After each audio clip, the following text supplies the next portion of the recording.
So hello everyone who is currently joining this presentation as a part of the proceedings in the SPEC 2020 conference.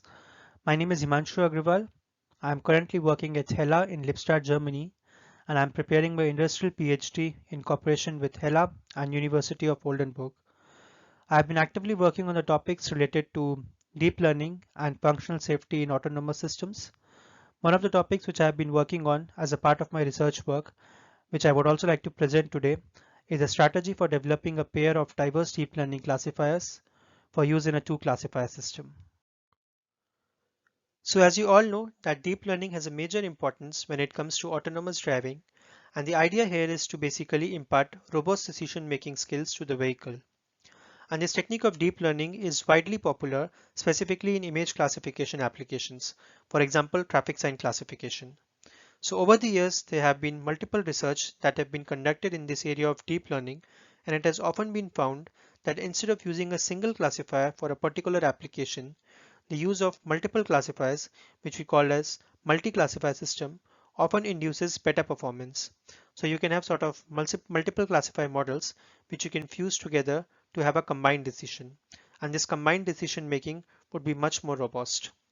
But the complication is that you cannot just simply replicate these classifier models in the multiple classifier system as you do it in the case of hardware redundancy, because here you would also have to ensure that there is sufficient model diversity between those classifiers so that they're not making sort of common errors during decision making. And currently, one of the widely used solution for imparting the model diversity between those classifiers is by using the technique of parallel ensemble, that is, for example, bagging.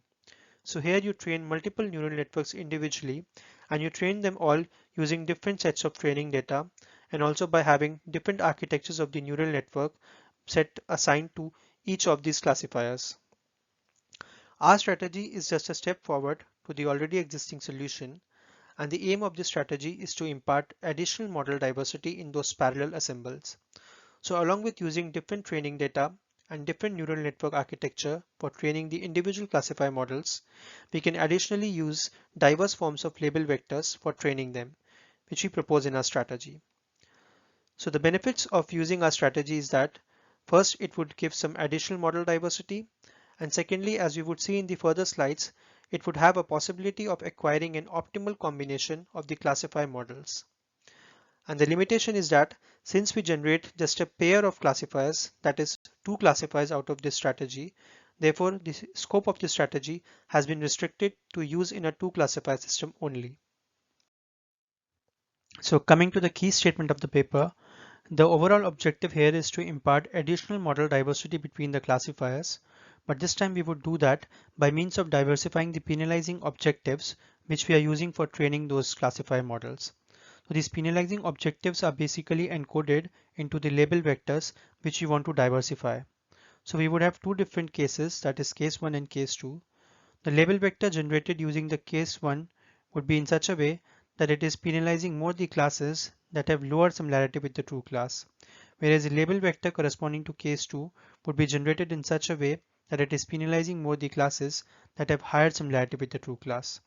So if you train a classifier using the first set of label vectors corresponding to case 1, it would help in minimizing the number of inter-type misclassifications, that is misclassification into less similar classes, whereas the classifier trained using the second form of label vectors corresponding to case 2 would help in minimizing the number of intra-type misclassifications, that is misclassification into more similar classes. So you would have these two classifiers C1 and C2 which you can now integrate in a two classifier system. So the idea of using class similarity has been motivated with the work done in the references 1 and 2.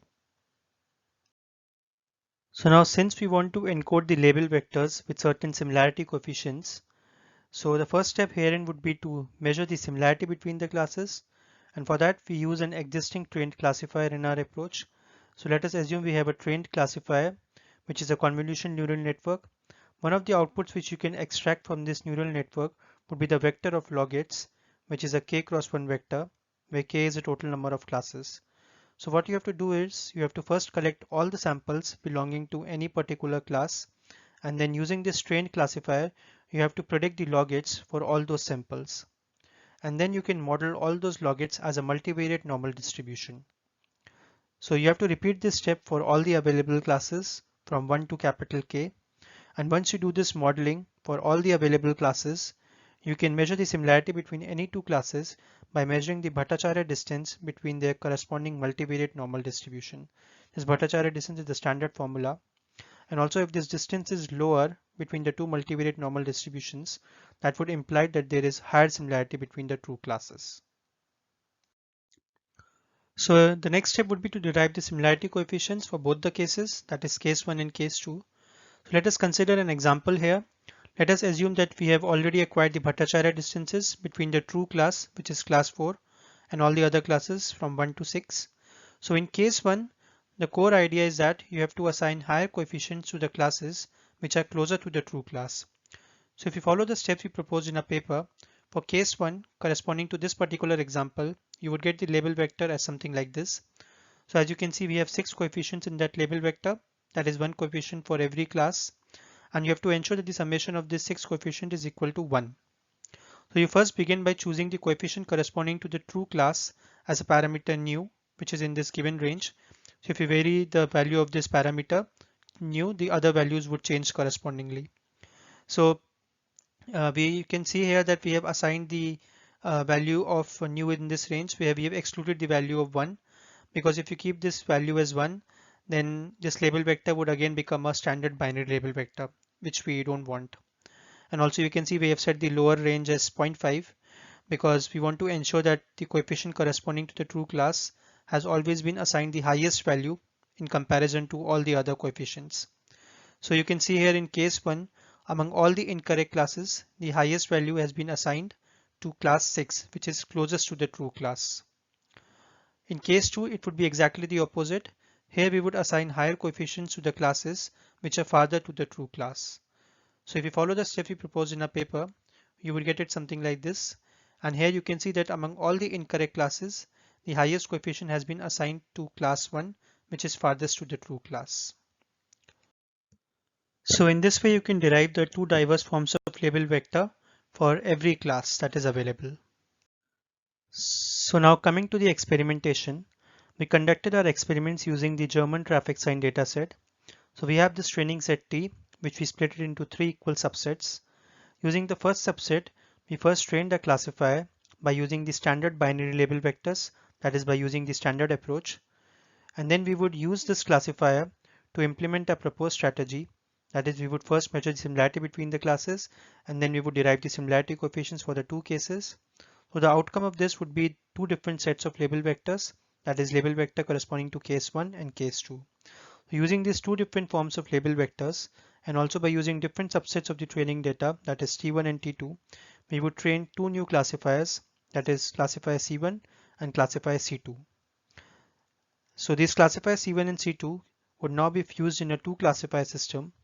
And in our paper, we have used these following two methods for combining the individual predictions, which is the model averaging method and the unanimity voting method.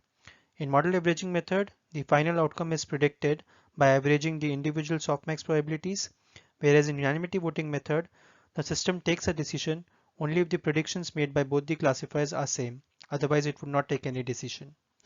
And also in our experiments, we used the same neural network architecture and the hyperparameters for both the classifiers. The training set was different, but the architecture and the hyperparameters were the same. So now coming to the results, we train both the classifiers for multiple values of the parameter nu. So we have multiple models. So as you can see, we first begin with training a model corresponding to the standard case. That is by training them using the binary label vector.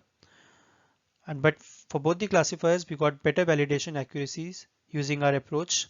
For classifier C1, we got the highest validation accuracy when it was trained using the value of nu as 0.8.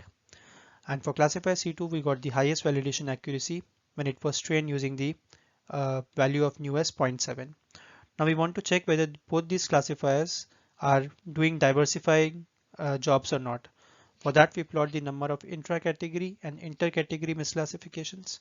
In traffic sign, an intra-category misclassification would be a misclassification of a traffic sign into a traffic sign of the same category, whereas in inter-category misclassification would be the misclassification of a traffic sign into a traffic sign that belongs to some other category. So when you plot the results here, we have the results for the standard case model and also for the model at which we got the highest validation accuracy. So if you analyze this graph, you would observe that this model, in comparison to the standard case model, is reducing more the number of inter-category misclassifications than intra-category misclassifications for classifier C1. Whereas if you do the same analysis for classifier C2, you would observe that this model at which you got the highest validation accuracy in comparison to the standard case model is reducing more the number of intra-category misclassifications than inter-category misclassifications. So this model is reducing more the number of inter-category misclassifications, whereas this model is reducing more the number of intra-category misclassifications, so which was the objective of our strategy. So since we have 6 different models for classifier C1 and 6 different models for classifier C2, we can have total 36 combinations which we can use in a 2 classifier system. Of all those combinations, the standard combination is the one in which both the models were trained using the binary label vectors, that is by using the standard approach. Then the next combination would be the one that we propose, and which is basically the combination of highest individual validation accuracies, which we have seen just in the previous slide. However, instead of using this combination directly, we would prefer deriving an optimal combination, and that would depend on the method you are using for fusing the 2 classifiers. For instance, in model averaging, an optimal combination is the one that is offering the best trade-off between model diversity and accuracy, whereas in unanimity voting method, the optimal combination is the one that maintains the best trade-off between model diversity, acceptance rate, and accuracy. So acceptance rate in unanimity voting method tells us the percentage of inputs for which both the classifiers were giving the same prediction, that is for which decision was taken by the system, and accuracy tells us the percentage of accepted inputs that were correctly predicted. So accuracy here is with respect to the set of accepted images. So this is different than what it is in the model averaging method. So in this way, we derive an optimal combination out of the strategy that we proposed. So now when we use these combinations in a 2 classifier system, so for the case of model averaging method, you can evaluate the model diversity by determining this metric to assess model diversity. So this metric is basically based on assessing the number of inputs for which both the models are giving the incorrect prediction. So if this metric is low, that means there is higher model diversity between the classifier models. So as you can see that the optimal combination would have higher model diversity as compared to the standard combination. And we evaluated it for different sets of images, that is validation images, test images, and also on test images with noise. And similarly, you can see that the optimal combination is offering more accuracy than that of the standard combination. So you can see here that optimal combination has a better performance. So in unanimity voting method, if you want to make sure that the classifiers are diverse, you have to ensure that the number of inputs for which both the models are giving the same incorrect prediction should be as low as possible. Because if they're giving the same incorrect prediction, that would mean that the system would take a decision since the predictions are same. However, the final outcome would be incorrect. So as you can see here, for model diversity and accuracy, the optimal combination has a better performance. However, in acceptance rate, we see a slight degradation, but it is not very severe, so we can kind of accept it because ultimately we have to maintain the trade-off with model diversity and accuracy as well. So overall, we can say that the optimal combination has a better performance than the standard combination. So now short conclusion. So the core agenda of this strategy was to induce model diversity between the classifiers by means of diversifying their penalizing objectives. So the standard combination that we usually use is the combination in which both the models are trained by using the binary label vectors, that is the same penalizing objective. However, we have now proposed a combination in which models can be trained by using 2 forms of label vectors, that is diverse penalizing objectives. And we also sought an optimal combination by tuning the parameter nu for both the models and also by establishing a trade-off between model diversity and other metrics. And we found that the optimal combination was offering more model diversity and better performance than the standard combination. In the future, we would like to implement this strategy on other image classification datasets and would like to investigate it especially on the datasets with very large number of classes. So here are some references. So that's all from my side. I would be happy to answer questions from the audience. Thank you very much.